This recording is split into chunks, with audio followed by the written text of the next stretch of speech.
Welcome to Massive Beers. My name is Matt. We do beer stuff here.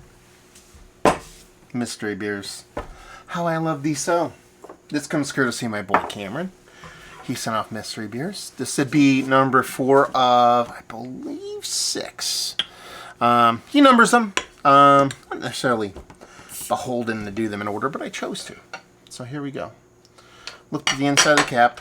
Sometimes that can be cheating because breweries put stuff on the inside of their caps, but yeah, nothing on the inside of this one.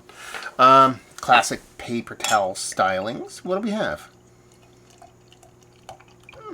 Barley wine. Getting barley wine vibes from this.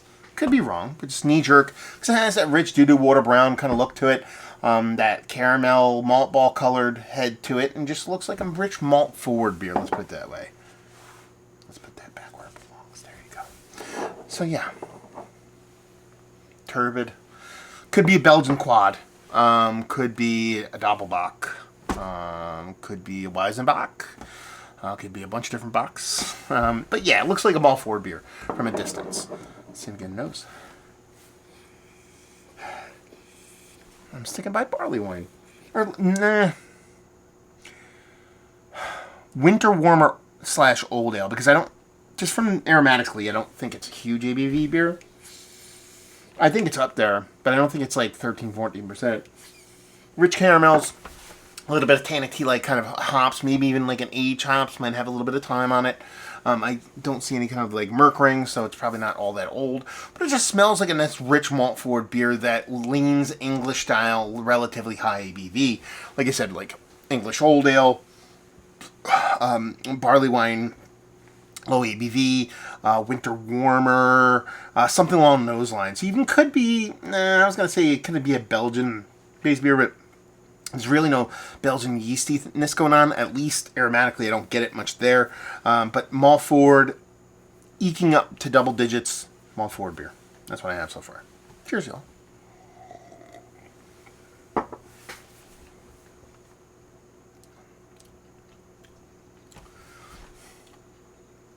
It's got to be somebody's barley wine. It's weird because there's a lot of candiness going on here. To the point where I'm like almost like kind of like second guessing like a Belgian candy thing going on, but I don't believe there's a Belgian-based yeast to this.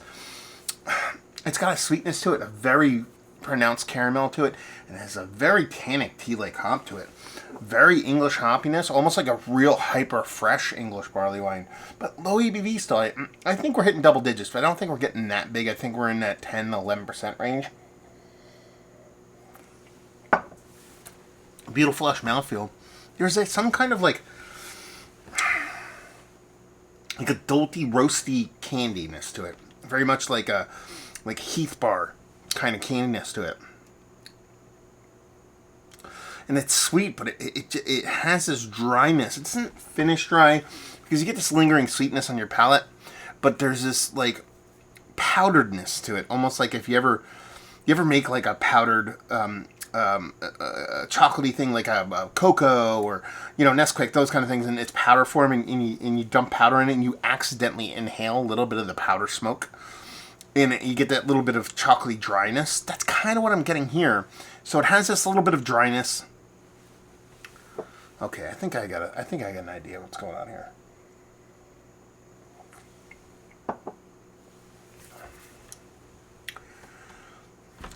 This has got to be someone's English barley wine that's been aged in wood, right? That's where that dryness has to come from. There's a big vanilla component, there's a sweetness, and there's a vanilla confectionery thing going on that I think might be a wood. And like fresh vanilla, fresh French oak kind of woodiness to it. Not necessarily like a spirit. I don't believe this is barrel aged. If it is, it's very much fresh wood with not much spirit involved. So I think it's somebody's. I'd almost go somebody's American barley wine that was barrel aged. Satin wood is a better way to put it because I don't want to call barrel ages and insinuating kind of spirit involved. I think this is actually a English barley wine at its core, dosed with a decent amount of English style hops, Goldings, Fuggles, those kind of things going on. So I could see somebody calling it American barley wine only because I think the hop profile of it was quite a bit bigger because I think it actually touched some wood and sat, and maybe those hops drowned out a little bit while it's in there. So with the wood kind of drying everything out, bring a little bit of vanilla, having that softness to it, I actually think we're starting to eke up there. I think we are getting now to with 11, 12% alcohol by volume. I believe that it's an American brewery.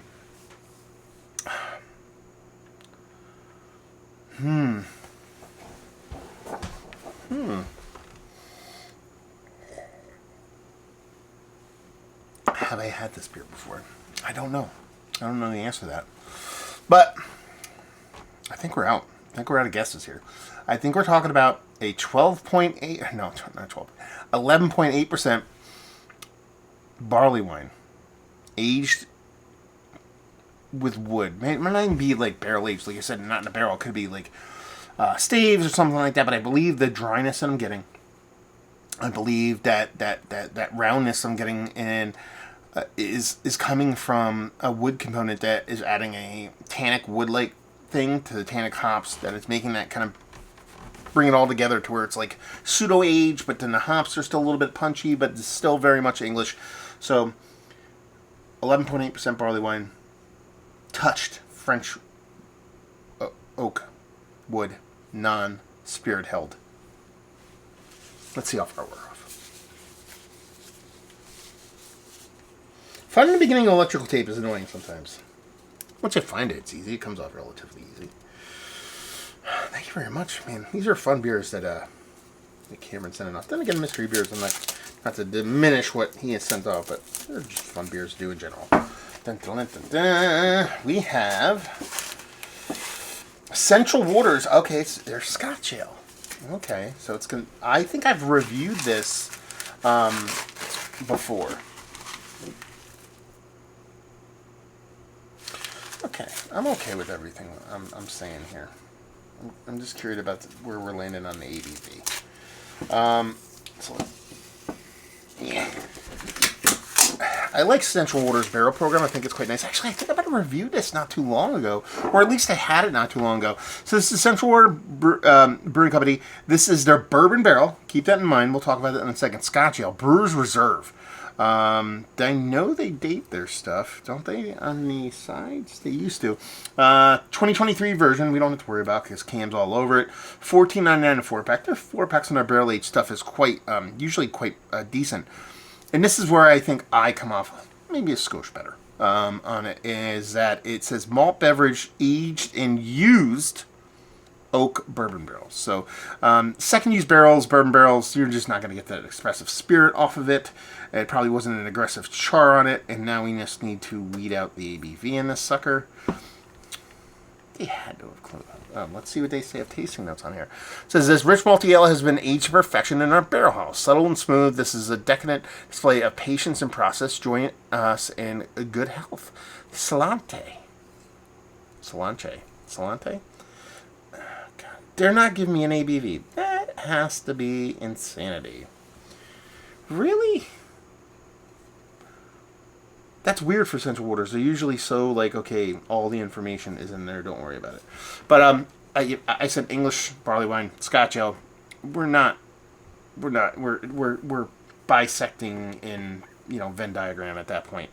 The hoppiness on this actually came off quite decent. So that's it being fresh is no surprise. The wood portion of the show really comes through in this. I think it is that spirit barrel kind of really lost its luster in whatever they used it for, and it really left behind that just big wood tannic kind of thing that I was talking about. Let's do Central Waters barrel Scotch ale, just to give you all an ABV so we can take 12%. So I said, what, 11.8%? So I was 0.2% off. That's probably the closest I've been in quite some time, because I've not been that great at mystery beers as of late, at least by my old standards, where I used to be, I think, quite good.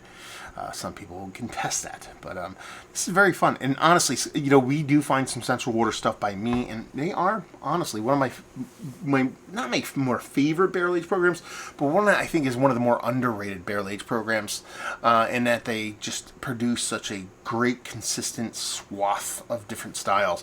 Some of their barrel stuff can really get like epically good. Peruvian Sunset or Zacassian Sunset, one of those two. Remember having that and blowing my nipples off. But this is very tasty stuff and a very fun mystery beer. Thank you very much. So, is it one of the better barrel-aged Scotch ales I've had? I was like, yeah, sure.